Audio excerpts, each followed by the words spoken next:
Good morning, good afternoon, and good night, wherever you might be listening to this podcast. This is podcast number 15.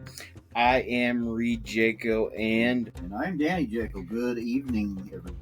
Welcome to another edition. We have some WWE news with some Money in the Bank results. We have some Raw results. We have a couple big returns that happened this past week. And we have some big MLB news. A team that is still on top of their division in MLB. We have an important veteran player report to a team's mini camp, and a couple of signings going on, and a couple of guys who have come back from injury-plagued seasons, and they are ready to go, as well as updated MLB standings and UFL scores and updated standings. First, we will get into the Money in the Bank results. First, we will get into the Mr. and Mrs. Money in the Bank. It is Naomi is Miss Money in the Bank, and Seth freaking Rollins is Mr. Money in the Bank. I think that I kind of like the fact that Seth won that, because he's a very viable opponent to anybody, and he can Pearl Harbor about anybody anytime now, obviously. Since he's got the briefcase, and it'll be very interesting to see what happens. But Raw really threw us for a loop Monday night, that's for sure. And tell everybody what we've done tonight. So tonight, before we move any further into our WWE news, in fact, it's still continuing to go on as we are recording. We are recording this a day later. Sometimes life does get in the way, and we do apologize for that. But tonight, we actually turned on AEW, and we are going to talk a little bit, a review over AEW, and go over that. Next up, for the Money in the Bank results, Cody Rhodes and Jey Uso beats John Cena and Logan Paul after the man, the myth, the legend, R-Truth, Ron Killings returns at Money in the Bank. He comes out of nowhere and hits John Cena with a spear and beats him up a little bit, and allows Cody Rhodes and Jey Uso to have the upper hand, and they end up walking out victorious in that tag team match. And surprisingly, Becky Lynch defeats Lyra Valkyria for the Women's Intercontinental Championship. And this stipulation was that if Becky won, Lyra would have to raise her hand, for Lyra would have to raise Becky's hand in victory. But if Lyra won, Becky could not challenge Lyra anymore for the title as long as Lyra held the title.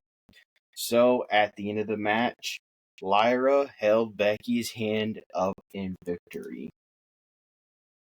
I haven't got to watch all of it, but it seemed like it was a pretty good show too, wasn't it? But I think the R-Truth return blew everybody away. I wonder how much they kept that a secret within the company, because if you listen to Jim Ross and others that's been there a while, they've been notorious for putting people in the truck and hiding them and not telling nobody nothing until it was time for them to come out. And I wonder if they did that with R-Truth. I would really like to know. The audience was shocked. What was really neat about that show was when he pulled the mask off, there was a brief second that everybody had to register who it was. You could tell. Then they blew up.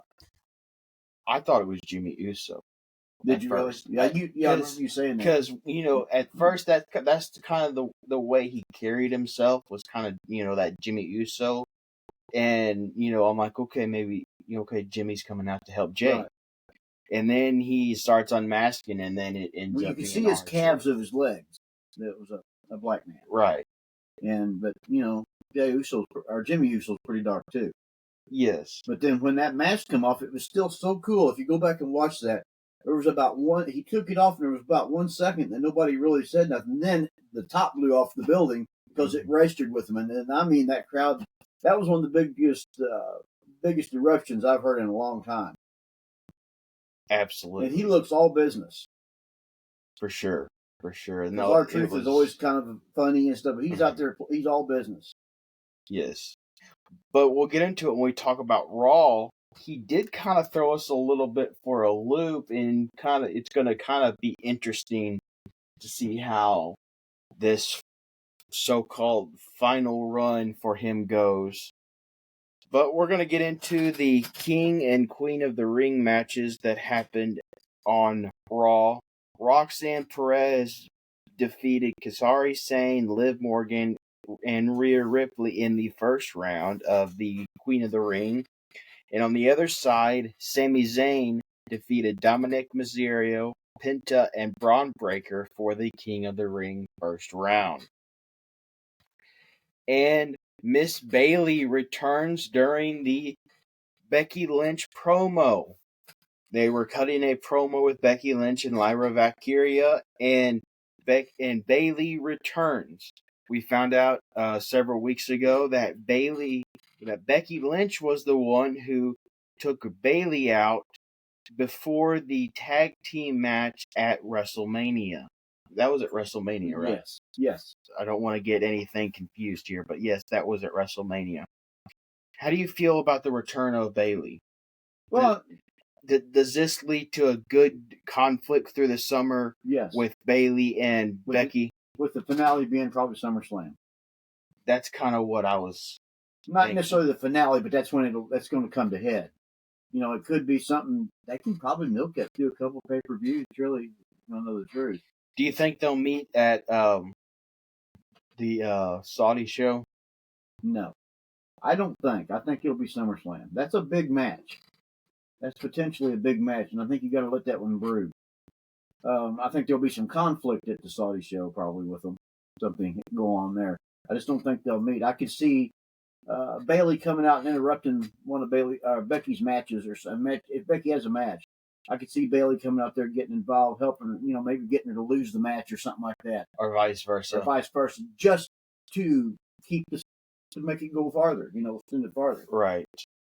I do like that. I do too. Like then but if you do that on a pay-per-view, then there's going to be some more conflict on Raw. Then you're going to have this thing really brewing by SummerSlam and ready for it. For it to really meet head on. So I think it'd be a good match. Right.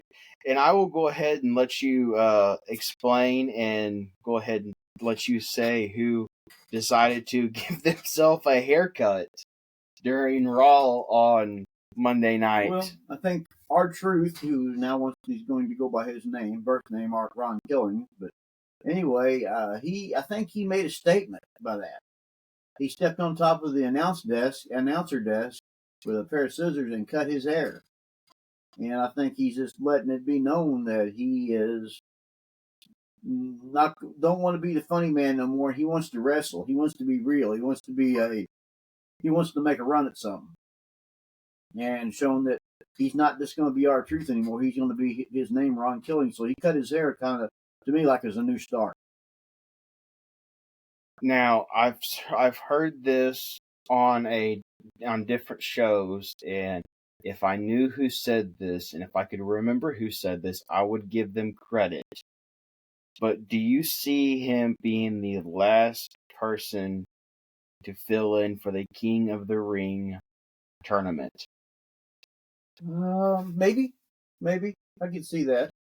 There's a rumor going around. Somebody thinks he might be in. I don't think he'll ever win the world title. I don't think it's practical to put it on a 53-year-old man. I don't think they'll ever do that. But I can see him get involved in the King of the Ring, and I think it might be.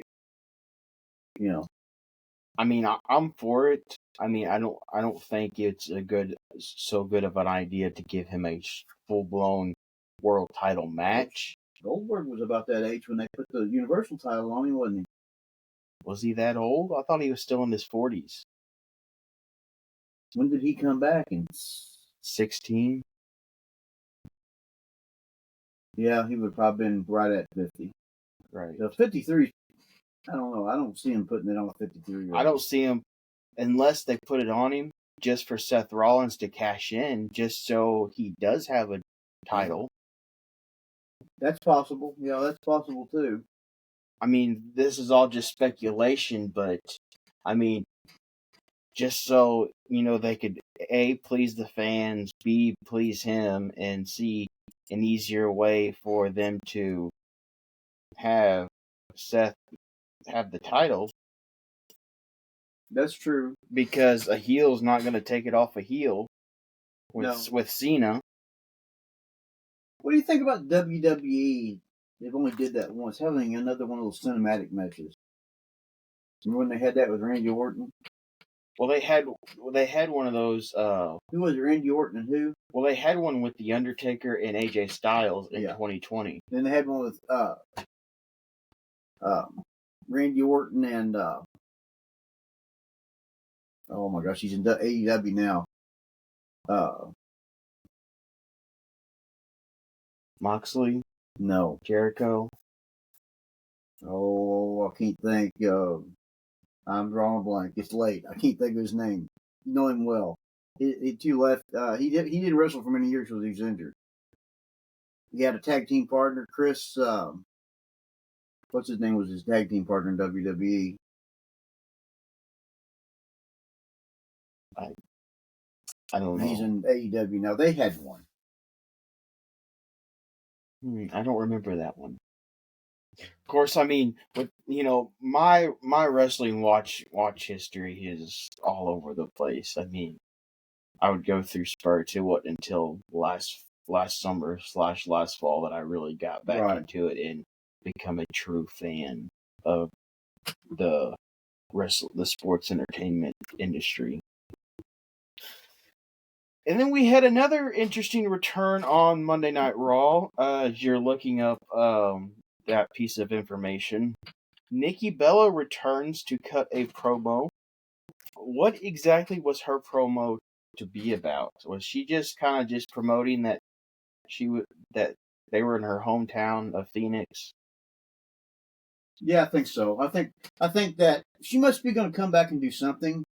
But I think that was a very good time to introduce her because she had her hometown fans to really bring her to, bring her in there and get some attention and stuff. And Liv Morgan, I think, got her attention though. Liv Morgan did get her attention.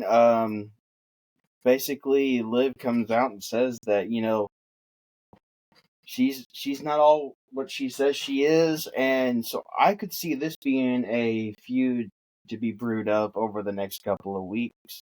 It has been rumored that Nikki Bella is being advertised to be on Raw again next week. Edge was here. Edge, that's right, Edge. So real interesting to see about that whole thing there. And reportedly, this is all speculation, but I read earlier that supposedly Goldberg is supposedly going to be on Raw next week. Does this set him up for his retirement match in Saudi Arabia? Which there's been a lot of speculation that that's where his retirement match will be in. And so I think he'll potentially with Gunther. I think he'll challenge somebody Monday night. I think he's going to come out there and say that he wants a retirement match. He wants one last one. And he wants it in Saudi Arabia, and I think that's when he'll step up and make a challenge to somebody. Whether it's Gunther or somebody else, but I think he'll make a challenge. And before we move on to our AEW stuff, I wanted to say real quick that we had a quite surprise and a treat. The Ring General is now our World Heavyweight Champion once more. Once again. He beats Jey Uso on Monday Night Raw. This is actually, I think, the first major title changes on Raw this year, anyway. In the Netflix era. Yeah, it would be. It would be. I have an idea who Goldberg might make a challenge to if it's not Gunther. What do you think? Think about somebody's family that goes deep in the roots of Goldberg to WCW. And it would be somebody good for him to put over, for Goldberg to put over. To give him a nice, he's already got a good swift kick, but to really push him up farther. and he's a heel right now. He's a heel right now. He's got good history with His family has good history with Goldberg. So the only one that I was thinking of immediately would have been Cody, but Cody's face, so it's not Cody. So I'm trying to think of whose family would be. I think he's impressed with this guy, and I think he would like to put him over Goldberg. I got you, Braun Breaker. That would be interesting. It would be very interesting. He is good heel right now, and he's if anybody don't know, he is part of the Steiner family. Yes, and and Goldberg is close with the Steiners. Him and Braun Breaker's dad has hunted together before, so I could see Goldberg wanting to put somebody over, and that would be a good one for him to put over. That would be a good win for Braun Breaker. I could see that being a good challenge. So do you think Goldberg loses his final match? Yeah. I think he wants to leave something behind, and I think he'll do a lot of domination in it. But I think when it's said and done, somebody will beat him, and I think his gift back to the business is going to be putting somebody over, and I could see him wanting to put Braun Breaker over, and it would be a nice win for Braun Breaker. I like that. I could see that happening. I do. I like that. I could see him coming out and saying something about Braun Breaker. You was raised better than you are, and you're doing this and that right now, and you're running wild, and somebody needs to put you in place, blah, blah, blah.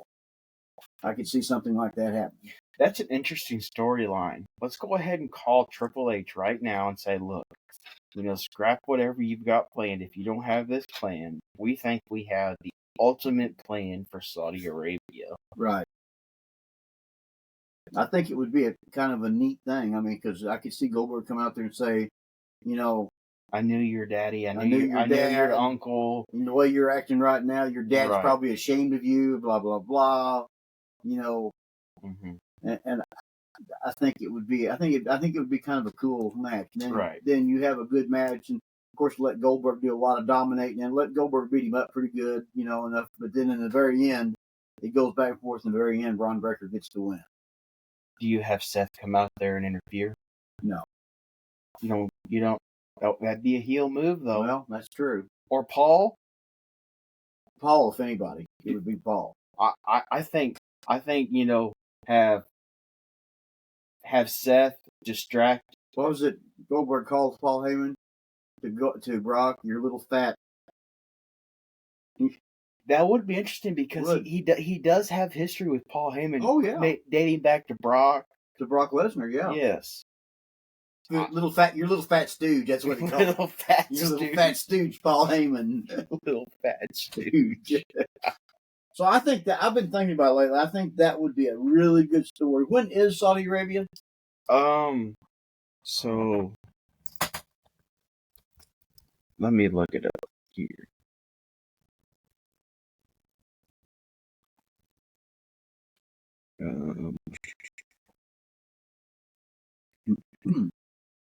It is so 20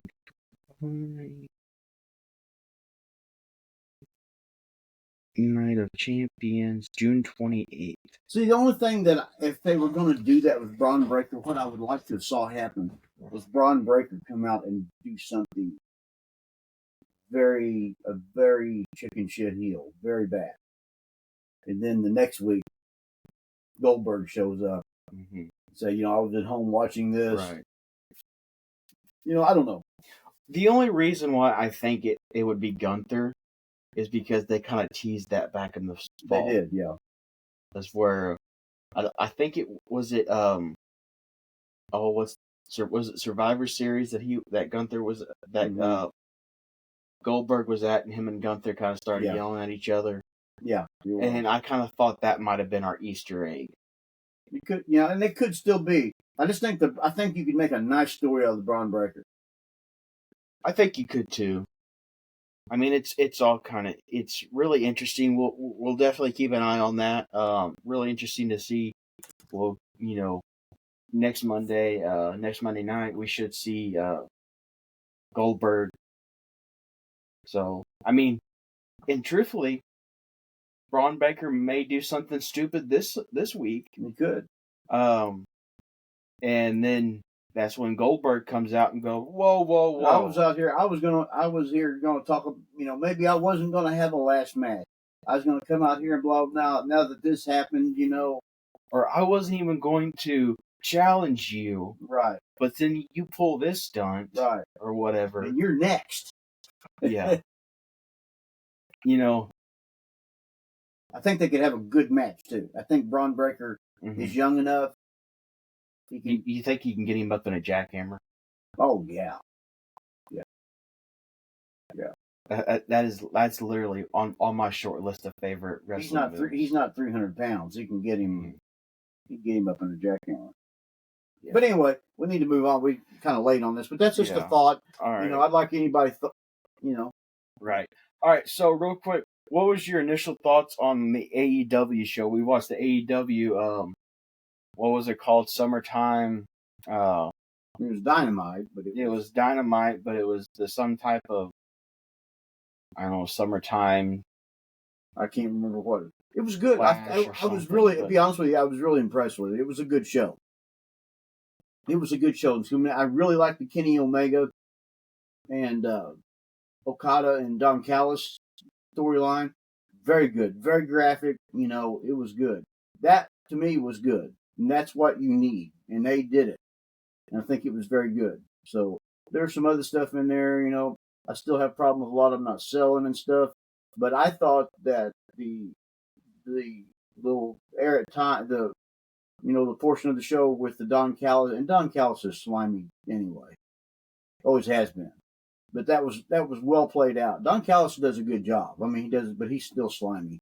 But it was a good show. It was a good part. I think they can really work that.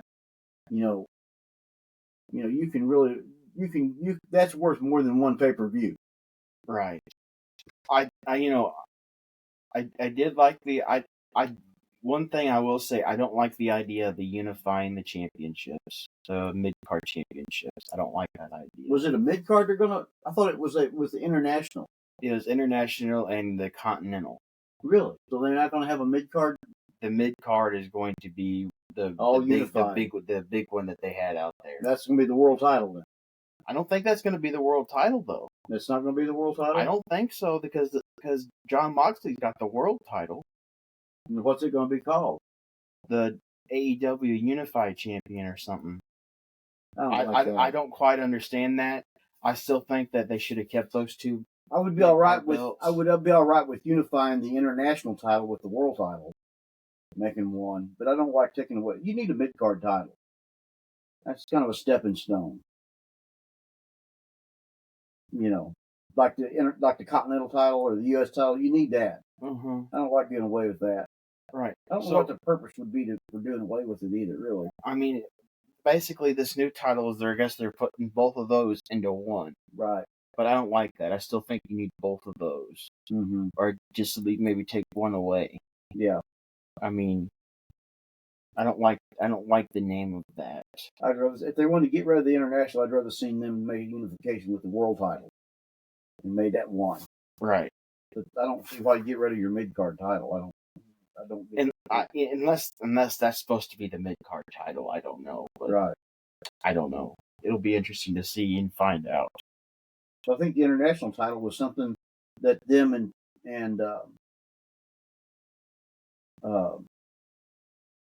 who's the other promotion they're involved with? Well, they're involved in a couple. They're involved in Ring of Honor and then New Japan. Yeah, I thought that was a title that was for all that. I don't know. I'm a little confused. I need to do a little research on that. I don't know. But the Okada and Kenny Omega and Don Callis segment was good. That was good. I did like the Jon Moxley segment. That was a good segment. That was good. There was a couple of good matches too, I'll say. Yeah, the one where the luchador. Yeah.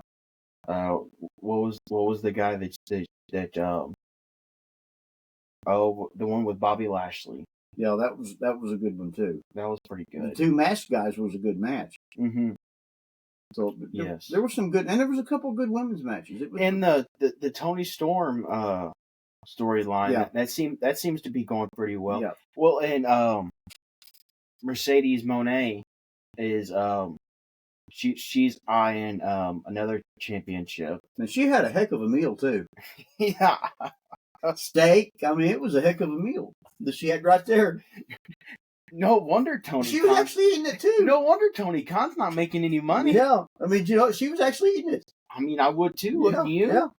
But the only thing I can say is their smaller talent, needs to sell more.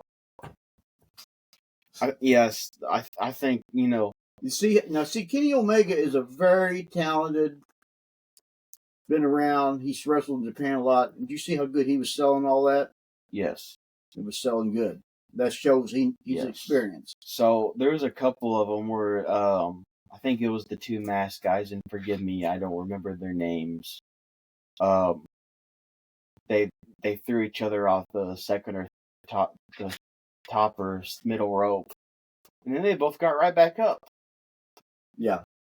I'm like, most of the time you do that, you're not just going to get right back up. Absolutely not. But I don't mean to keep talking about that, but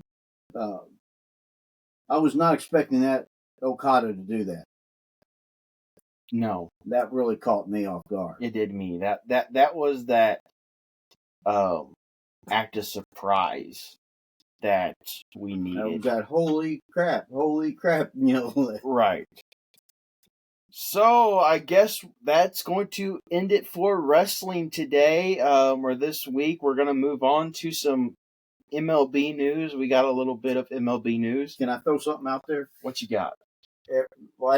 Since we're kind of late tonight, can we do our top 10 wrestlers next week? Yes. Okay. Yes.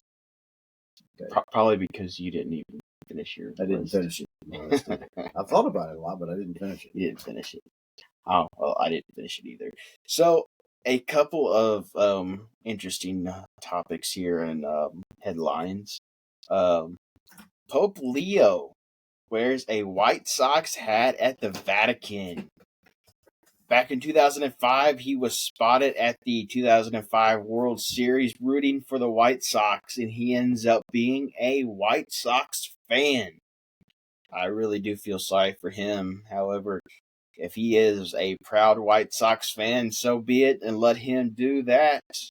He can root for the White Sox all he wants, even though that they are a losing and struggling ball club.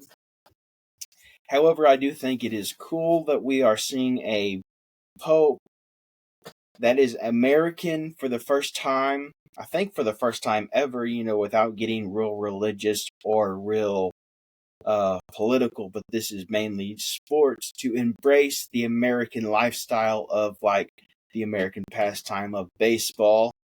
And that's where I'm getting at with saying that. I think that is very cool to see him wear a White Sox hat there at the Vatican. Why wasn't it with St. Louis? Why couldn't he support a fellow Cardinal?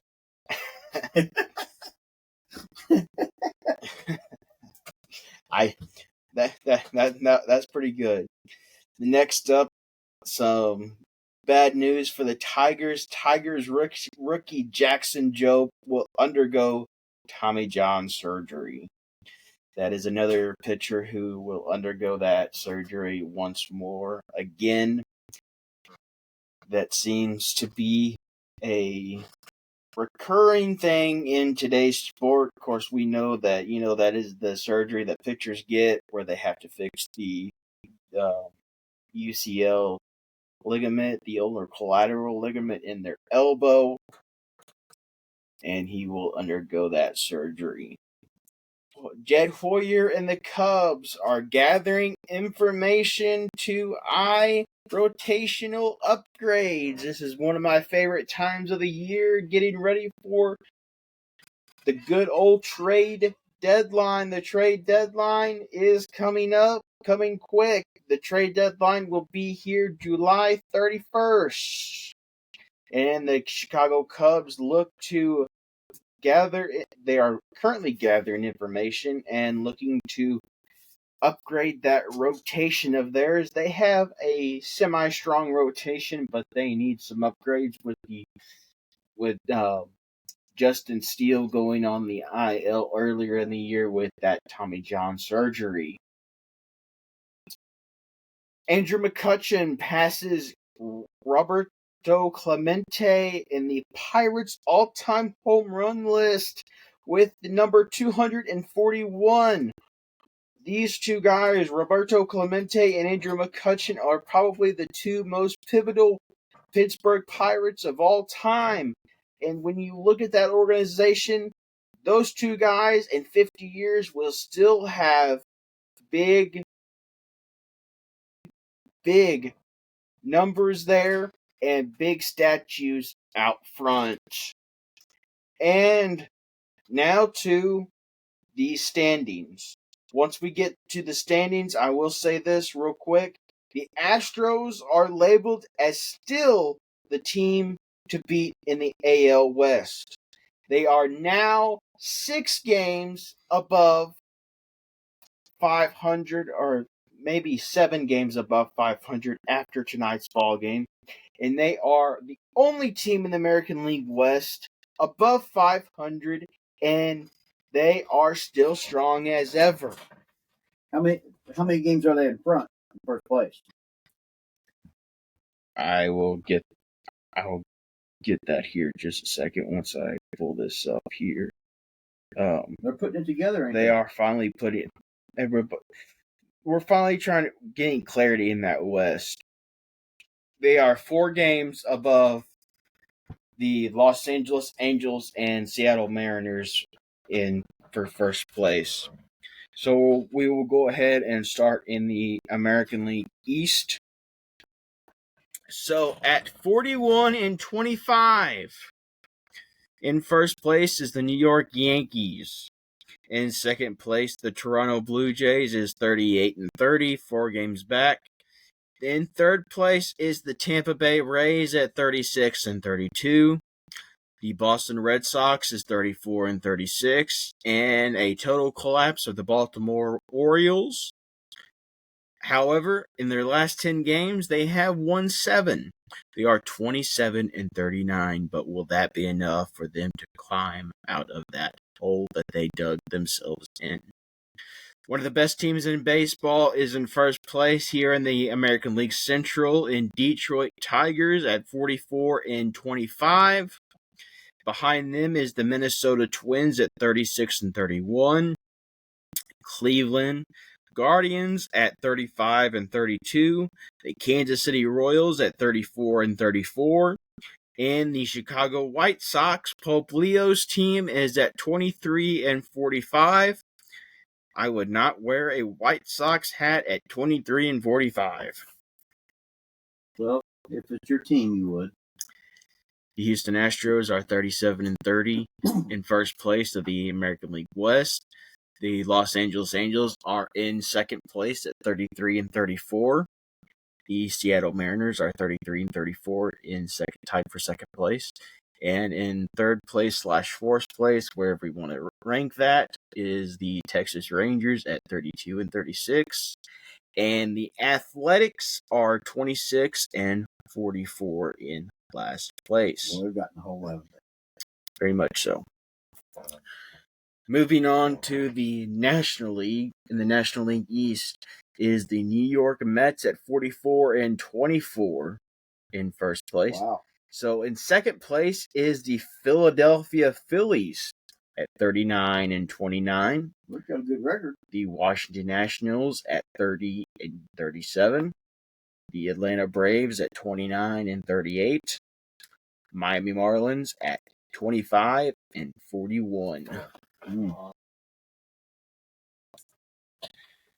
Moving on to the National League Central, the Chicago Cubs are at 41-27.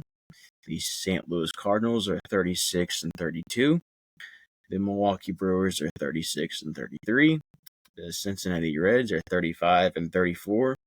And in last place in the National League Central is the Pittsburgh Pirates at 28 and 41. You gotta say it like that, man. And the most interesting division of all of them, yes, is the National League West. Listen to this. In first place is the Los Angeles Dodgers at 41 and 28. The second place, a half game back, is the San Francisco Giants at 40 and 28. Third place is the San Diego Padres at 38 and 29. The Arizona Diamondbacks is 34 and 34. And in last place, Dad's favorite team with the best record in baseball, 12 and 55, the Colorado Rockies. Well, they've made it to 12 wins. They've made it to 12 wins. They're 12 wins, and they are breaking all kinds of records this year, but not the records they want to be. Can they win 30 games this year? At this point, Dad, I don't know if they can win 20. Pitiful. It's sad. It really is. I feel sorry for the fans. I do. I really do. I mean, there's still some people that's spending money to buy tickets to go watch them play. Right. But I mean, at least they have won six home games. They're 6 and 27 at home and 6 and 28 on the road. Is this a new manager or? They fired their manager Already. Yeah. They fired Bud Black. The tank's just empty. The tank is just empty. See, the GM ought to be at fault there too. Well, here's the thing though. They have a couple of players. They just a couple injured, but Chris Bryant is not the Chris Bryant that played in Chicago a couple of years ago. He is definitely taken a definite step back. But the Chris Bryant that is in Colorado is not that good of a Chris Bryant that we have today. You need to probably go ahead and Well, the thing of it is, this is a Bill Parcells saying, but the GM is the coach. I mean, here's the thing: the cook can only cook so good of a meal if you don't bring in good groceries. And the GM, he's got to be accountable too. Right. It's pitiful. And I don't remember who said this, and then, again, I wish I could give them credit. But they think that they should bring home John Mazzella after this year as GM. Colorado? Yes. Why John? Why John? Is he from there? That's where he started. Oh, is that where he started? Yes. A new start might be good for Mazzella too. And I mean, got to be better where they're at. Right. And I mean, if anybody can make a mediocre team, it's John Mazzella. Is Mazzella interested in something like that? Oh, I don't know. You got his number, we'll call him. That's one of the deals. If you got the money, honey, I got the time. And they're going to pay him. He's not going to go out there for a low bottom figure, I don't think. Right. I mean, no, it's definitely going to be interesting. Let's here real quick. Here are the wild card numbers. So the top 3 teams in each wild card will have the wild card. So in the American League, the Toronto Blue Jays, the Minnesota Twins, and the Tampa Bay Rays own the wild card in the American League, and in the National League, the wild cards are the San Francisco Giants, the Philadelphia Phillies, and the San Diego Padres. But I still think that is going to be a huge dogfight, because within about a week or so, you could have another 4 teams tied or right there next to the Phillies and the Padres and the Cardinals, Brewers, Reds, or Diamondbacks for that that that second or third wild card. So it's definitely going to be a dogfight come September for those wild cards for sure. I have no doubt in my mind that those wild cards in the National League will come down to the last day. And if the Giants keep everything up and the Dodgers just don't run away with things, the West will be settled the last weekend in September. Interesting. In my opinion. All right, you want me to move on over to NFL news? Yes. Okay. But again, I want to say this again. That MLB West, National League West is amazing. It is. That's wild, and it's kind of interesting, to see how long that stays strong. I don't think, and I'll be interested to, I'm like you, to see how long it will continue to stay strong. But when was the last time we've had a 4-team out? Okay, 5-team division now since probably the mid '90s. But how long has it been, or if we've ever had a division where the fourth place team was at 500? 4 out of the 5 teams could make it to the postseason. How often do you ever see a fourth place team be at 500? Right. Third place team was 11 or 12 games over 500. Yeah, it's unbelievable. It's crazy. Is that being talked about much? Oh, everywhere. Okay. You put on any kind of MLB news or anything, they're all talking about that West. Right. Because remarkable. It's a gauntlet. Yeah. It's remarkable. I'm just curious if it holds out till the break. Yes. And if it holds out, even if it holds out to the deadline,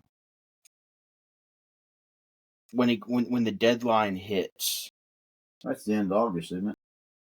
End of July. End of July, I mean, yeah. So about a month and a half. That would be crazy if it lasts that long. So if it lasts till then, because at this point, if you're the Diamondbacks, you're still in 4th place in a 500 or above. You've got to buy. Yeah, absolutely. So then if it still holds to that point, it's going to get more and more interesting, because that any expiring contracts with Atlanta, Baltimore, Colorado, Chicago South, who's another potential seller? Miami, Texas Rangers. Right. I think all of those teams are potential sellers of anybody with expiring contracts are going to go. And I think your definite buyers are going to be the Giants, the Cubs, the Diamondbacks, Padres potentially, depends on how much money they've got to work with. Another potential buyer could be, it depends on, they're crafty down there. Tampa Bay. Yeah, that's a team there that you never totally rule out. You can never count them out. Another potential buyer could obviously be Detroit. Mm-hmm. Toronto could be a buyer. Don't Detroit have the best record in baseball? Yes. The Mets are right there on their door, though, ain't they? They're right there. It's right there neck and neck. Well, jumping into to NFL news, which there's not a lot going on in NFL now. Nothing that's really going to shock anybody or knee-jerk reactions, but we're going to run through this right now just to kind of give everybody a heads up. Jermaine Pratt signed with the Raiders on a 1-year, $4.25 million deal just a day after he was released from the Cincinnati Bengals. And J.K. Dobbins signed a 1-year, $5.25 million deal with the Broncos. He says he feels like he's over his hump from the previous knee injury and ready to move forward. So the Eagles signed their first round draft pick, Jahad Campbell, to his rookie contract. So they've got him signed up now. And the mandatory mini camps and practice updates. Aaron Rodgers attended, which usually that Brett Favre wouldn't have done that. But Aaron Rodgers attended his Steelers mini camp and expressed that joining the team, in his eyes, was definitely the right decision for him and his NFL future. And I think it was. I think it's good for both of them. I think, and you've said that all along, but I think that is a. Now, looking back, do you think you're better off with Aaron Rodgers or Mason Rudolph? Aaron Rodgers. You think so? Absolutely. Absolutely. If you want to win now. And to be honest with you, Mike Tomlin, not so much for his job security, needs to win now, but he's going to lose the public if he don't win. That's where he's going to lose, and he needs to do something big. I mean, if he can just get into the playoffs and go deep into the playoffs, he's going to be okay. But people wants to see a playoff win. That's something that he's lacking. Right. And wonderful coach, and I think I think the Steelers will be they'll make a run. I think they'll make a good run.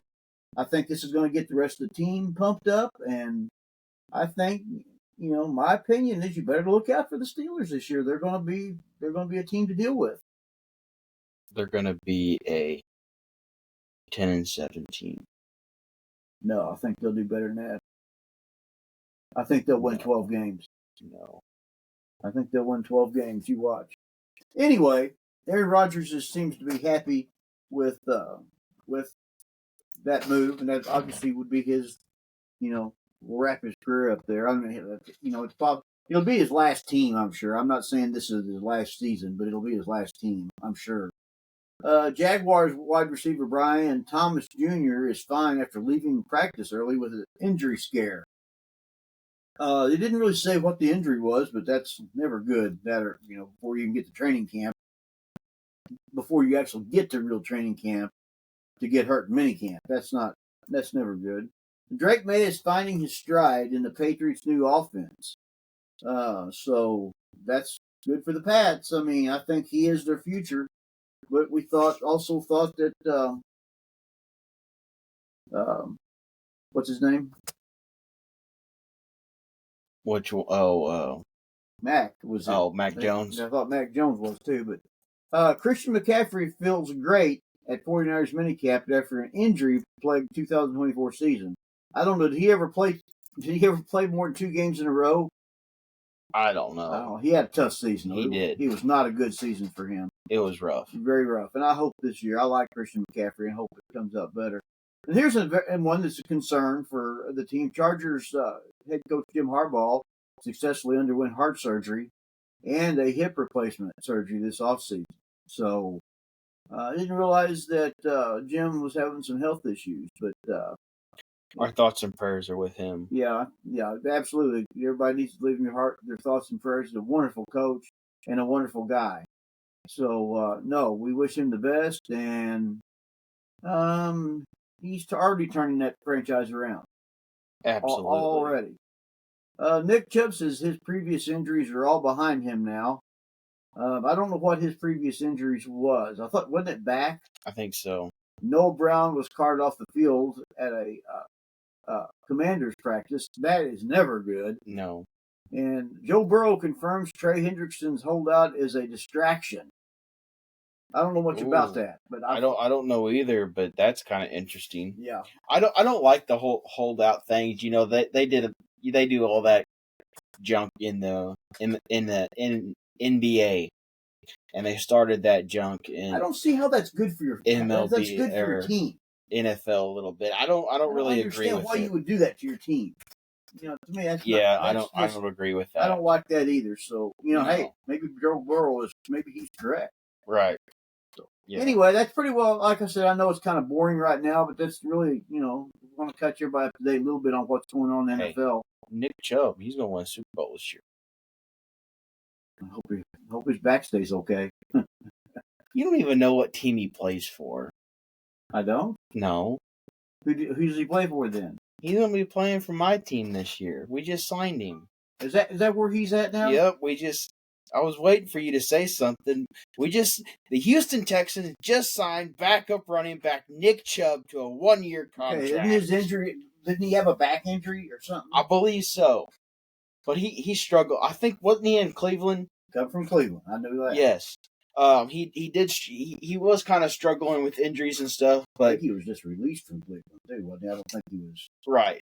But no, we our GM and our head coach, D'Amico Ryan, is that his name? Mm-hmm. I always get his last name mixed up. Ryan.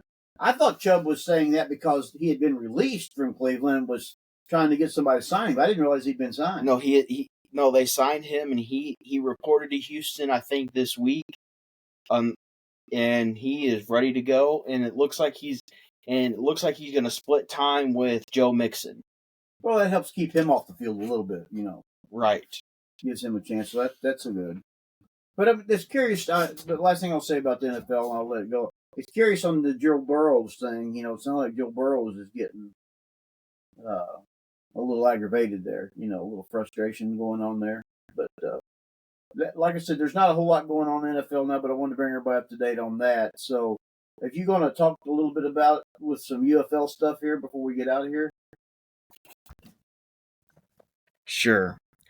So, real quick, I will go up here. So, I think it was this week. I just have this here just because I'm a Texans fan. One day ago, and just because he was a huge draft pick out of Ohio State.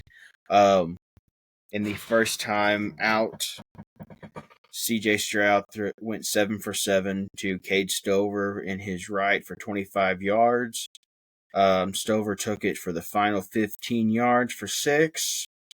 Stroud's fourth throw, 40 yards, beautifully lofted down to the left side to Higgins, who made the one-handed grab for the touchdown. No apparent limitations for Stroud. He looks very good.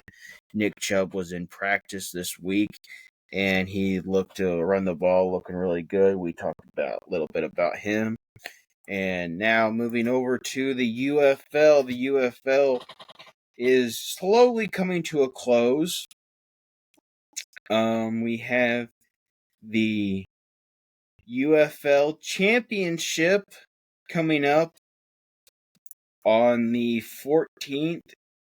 This will be this Saturday in St. Louis, the Dome at America Central.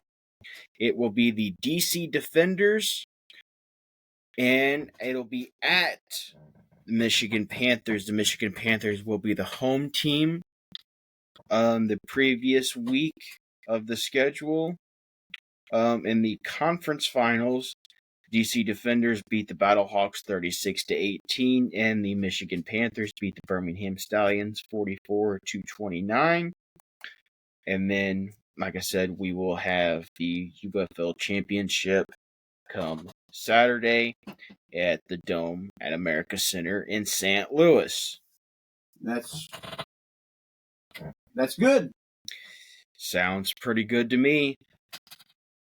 And so, moving on real quick, I wanted to go over this with you because I'm going to argue this with you. And we're going to probably have this conversation until December. But so here's my argument. The Baltimore Ravens are going to win the North.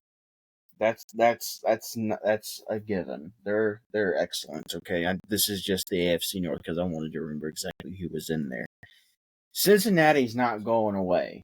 They're just not. No. They're not gonna go, and they're not gonna go over. They're not gonna just win 1 or 2 or 3, 4 games. They're probably gonna go 8 or 9 or 9 or 8. I think the Steelers will win that. And the Browns, the Browns will probably be bad.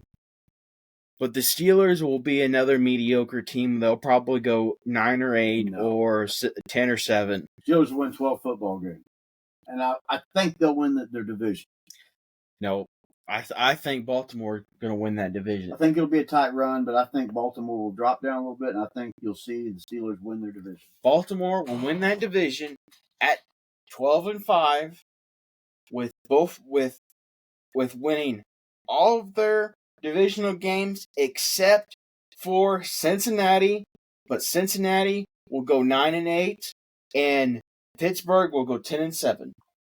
I look for Pittsburgh to go 12-5, and I look for Baltimore to go 11-6, and I think Cincinnati will probably come out with 9 or 10 wins. I don't know. We'll see. I definitely have. I think that different opinions about light a fire under it. It might light a fire, but how good did it do in New York? There's a totally different situation. The New York defense, which was really good defense at one time, something happened to that defense. I don't know what happened. Whatever happened to Osala? I don't know. They shouldn't have fired him. No, they shouldn't have. That was a mistake on their part. And that was a top 5 defense that one year, wasn't it? It was. He's DC in San Francisco. He's just taken over.